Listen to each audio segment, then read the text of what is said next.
In the world of evolutionary biology, there's one man known for mixing poetry with paleontology and making it work.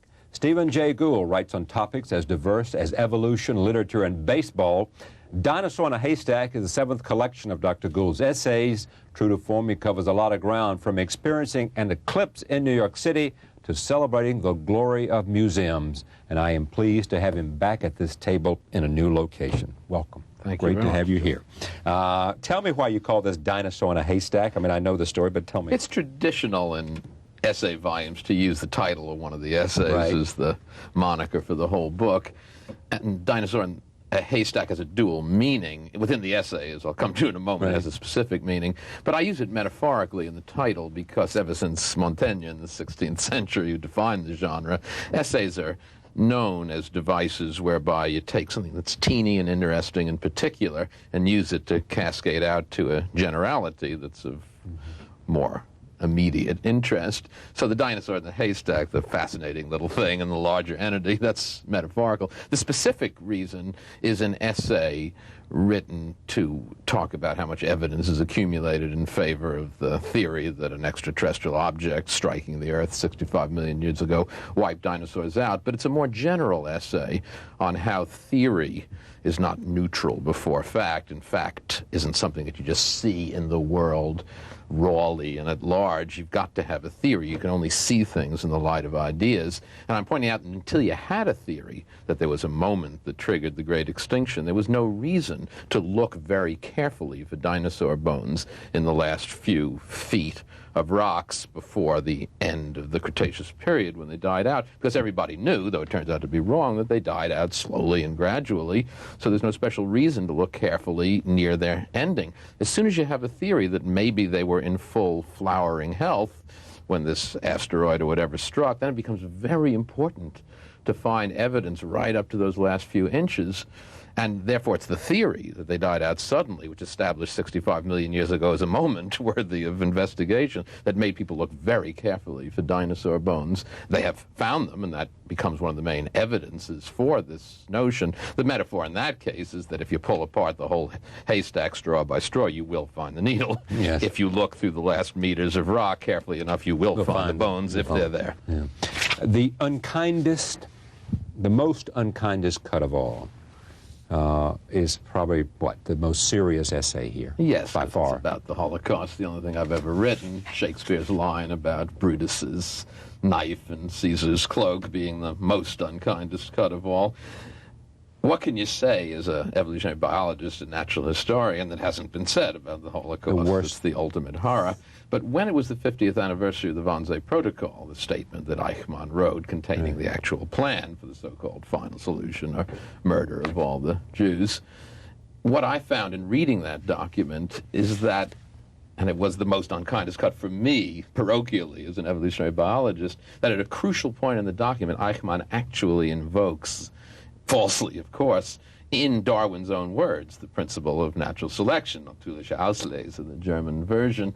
And I said, this is the worst. Bad enough that they did it, but they actually used these noble words representing one of the great revolutions of science to justify the most heinous crime in human history.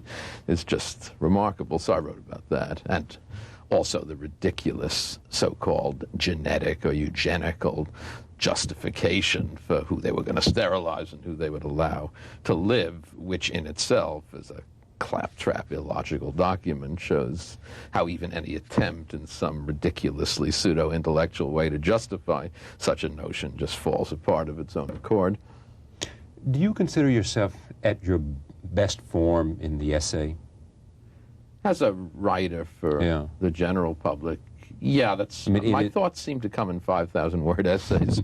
Also, I think because the essay is a format where you can bring connections among things together. Everybody has a few odd skills. I'm not particularly well endowed in some of the skills that are thought to be most characteristic of scientists. I'm not enumerate, but I'm not a very good mathematician. I'm not very good at logical sequencing. But for some reason, I can always see tangential connections among things and bring a whole ball of oddly disparate things together into a common theme. And that's what essays are about. Yeah, so it works but for me. also they're about, and you've spoken about this, they're about help me understand exactly where this goes, because that's somewhere way back in the recesses of my mind from a previous conversation. It is about having a point of view. It is, does this ring a bell with you? No, the sure. notion is that you got to start with believing you want to make a point. Yeah, I think the essay is, in a sense, defined that way. Otherwise, it's a piece of journalism or a short story or something else. I mean, Montaigne, the literary father of the essay in the 16th century, defined it. He said it's an essay, it's an attempt. It's a personal statement about some particular point of view. It's supposed to have a point of view. Yeah. The more passionate, the better. It's not supposed to be a simple factual report upon anything. Yeah. And it's supposed to be honest about that point of view, so that if people disagree with it, they can know exactly why. It is the presentation of an argument. Right. Yeah.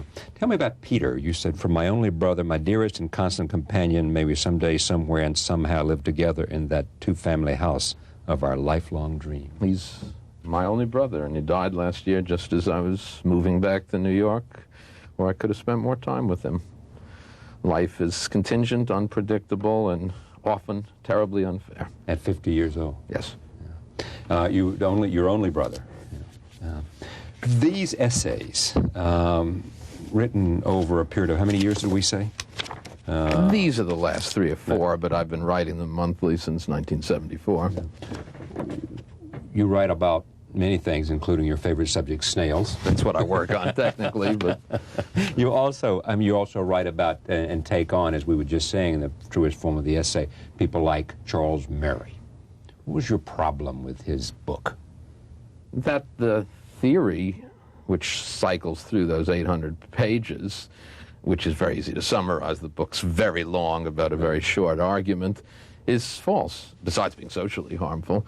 I mean, basically the theory holds that intelligence is a single entity that's inside the head, measured by a thing called Spearman's G, which has been around in its fallacious manner since 1909 or so, that you can measure that G with tests of the IQ type, that you can rank people in a unilinear sequence, that the ranking indicates their position in life, that the ranking indicates an inherited capacity, and that that inherited capacity is effectively unchangeable. Now, all 4 of those propositions are incorrect or falsely stated, and therefore the entire argument collapses to consider just the first and the fourth.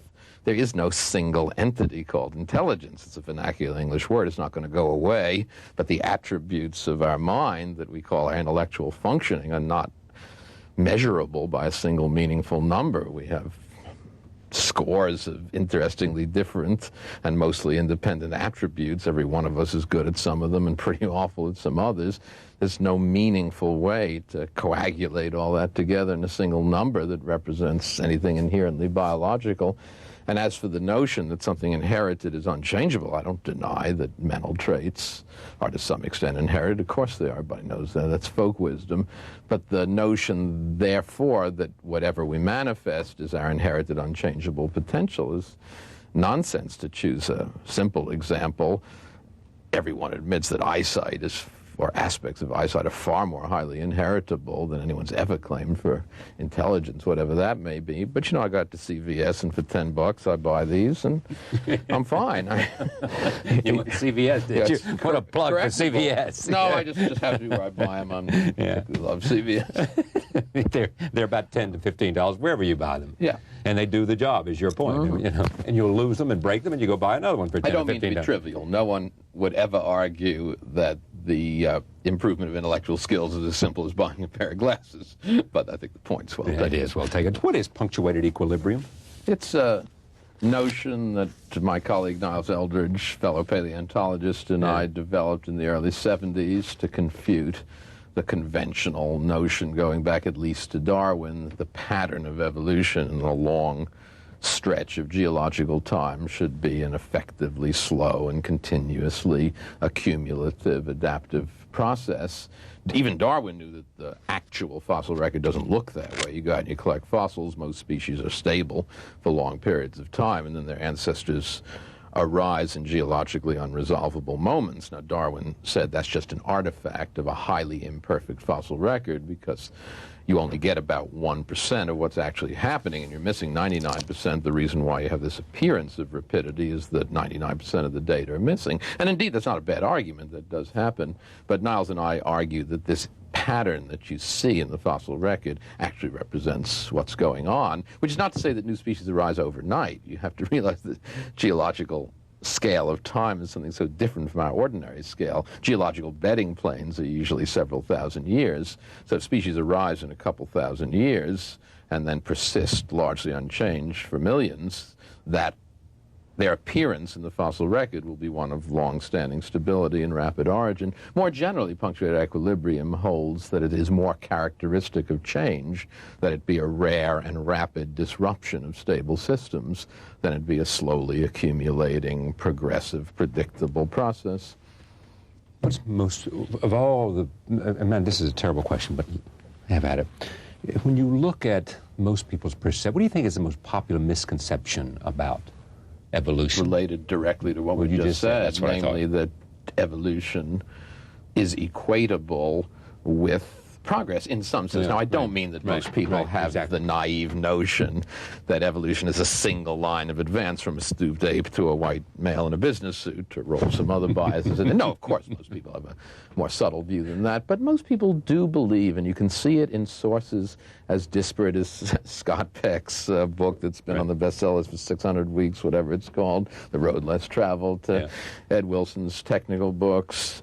There is the notion that evolution, at least in broad outline, has as its central, predictable general thrust an increasing complexity of form through time, which somehow validates our very late appearance in the fossil record as at least expectable, if not directly predictable. And I just think that's profoundly wrong. For one thing, the most successful forms of life are bacteria, and always have been. Why is that? Well, there are how do you measure the most successful? I mean, how do you measure success? Any criterion I can think of, such as geological persistence, range of environments occupied, biochemical diversity, bacteria have been the most common forms of life right since the beginning of the history of life 3.5 billion years ago. You can't nuke them to oblivion.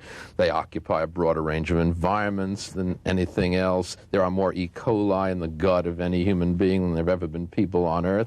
They're just quietly biding their time, letting us think for our short hour that we will strut and fret upon the stage that we're in command. They'll always be here till the sun explodes. They're doing fine. And if you love multicellular animals, anyway, it's insects that dominate, not people, as any picnicker ought to know.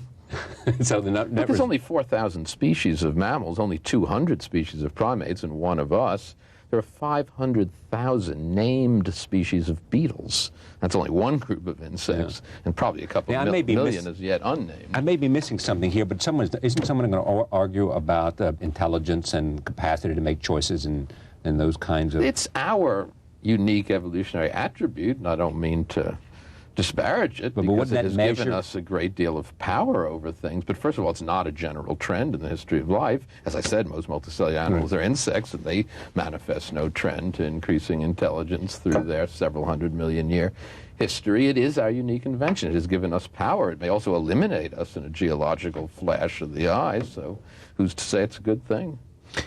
When you stop teaching and stop writing, what do you want the body of work to stand for? The importance of evolution is the most exciting, portentous idea, full of inferences and enlightenment for our understanding of our own lives and our status on Earth than anything else that science has ever discovered. And I hope that people will say that I was able to say some things about it that were a little different or a little enlightening. If you want to know some of the things that Stephen Jay Gould has said, get your copy of Dinosaur in a Haystack, Reflections in Natural History. Thank you for joining us. It's always good to see you. Thanks. Pleasure. Always happy to be here. We thank you for joining us. See you next time.